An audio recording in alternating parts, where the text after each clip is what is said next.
What's up, family?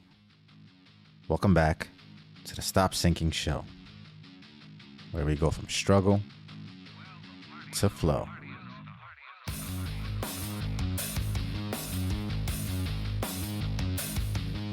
This is not exactly going to be a traditional episode, or a complete one for that matter, but I will try to make it more than just a placeholder or an empty one, to the best of my ability.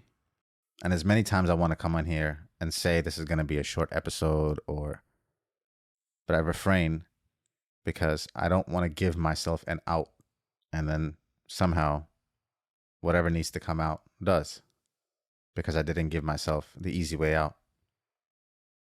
So even though I'm not trying to exactly do that here, I'm not really sure if this should even be a longer episode. I lost my father 2 nights ago, Friday, October 25th, close to 3 a.m. And I'll be honest, I was very tempted to just not record anything today, especially since I started posting clips of these episodes online and I'm not at home now. I don't exactly feel like I've processed much to say anything about the situation. I'm working on writing a eulogy of sorts for my father in memory of him, which, if I can actually get myself to finish writing it, I will say it at his funeral. And if I can summon the strength to say it twice, I will record it here and share it. I'll refrain from talking too much about my haphazard feelings about the situation in an attempt to be respectful of what has yet to settle. But maybe it's still possible something of value still emerges to talk about today. Let's see where it takes us. I do want to say this. Between what is said and not meant, and what is meant and not said, much of life is lost. I'm sitting here right now, staring at 2 large images of my father that we scaled and framed. And just looking here, I'm getting emotional. But I have to ask myself this. This man was sitting in front of me just a few days ago, and I squandered so much of it. Many days we didn't speak. On the days we did, we didn't say much. It was more business than connection. And so, what right do I even have sitting here looking at his picture?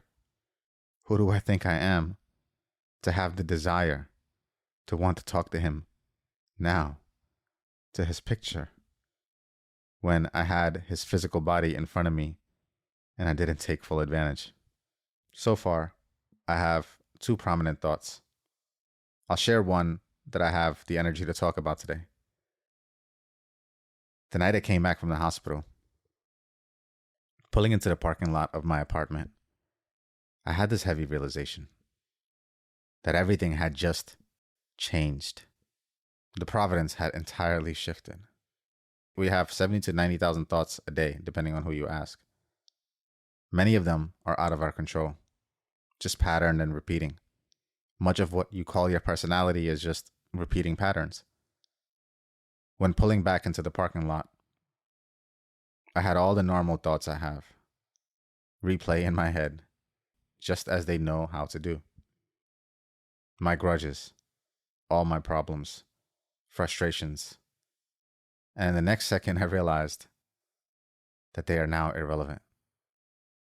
And then I had this sinking feeling, realizing my current reality and how I would trade anything in the world for those grudges and problems to be relevant again. But they aren't. And what's sad is they never really are. They are always irrelevant. We just don't realize how temporary life is. We think we will have forever to solve or address our problems. We give our problems more of a permanent station than the window of time that actually even exists within which we can even do anything about those problems. We think we have forever, which reveals that we have more of an attachment to our problems than we do to the solving of them. We don't know who we are without the problems that we hug and hold on to. I don't know who I am now with all the thoughts that I know that define my life, now no longer being relevant. If I can say anything to my future self, because my current self is still failing at this, still hugging my problems, still holding on to them tight like they belong to me. My current self, in 2 days, has yet to build any new thought patterns to overwrite the old ones. It's been 2 days. I'm still working on how to reconcile what seemed important yesterday to what actually isn't or maybe ever was. But if I could get my future self to do anything, it would be to realize that there is no power, no rest, no reconciliation available in the next moment. If you want peace, you have to find it and leave it in every moment or prepare for a lifetime of torment. I love you, family. Stay true always. I'll see you on the next show. Rest in peace, Dad. I love you.